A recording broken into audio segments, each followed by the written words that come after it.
In this video, I'm going to show you how you can easily increase or reduce contrast on a photo on your iPhone 15, 15 Pro and 15 Pro Max. Be sure to watch the video to the very end so you don't make any mistakes.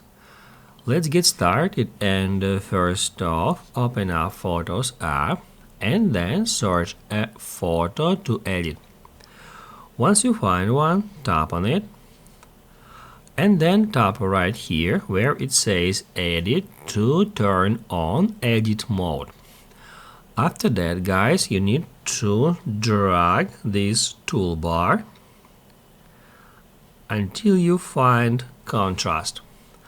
That's where we can change contrast, drag it to the right to increase contrast, and then also we can drag it to the left to reduce it. Once it is done and you like the result, tap at Done to save the changes.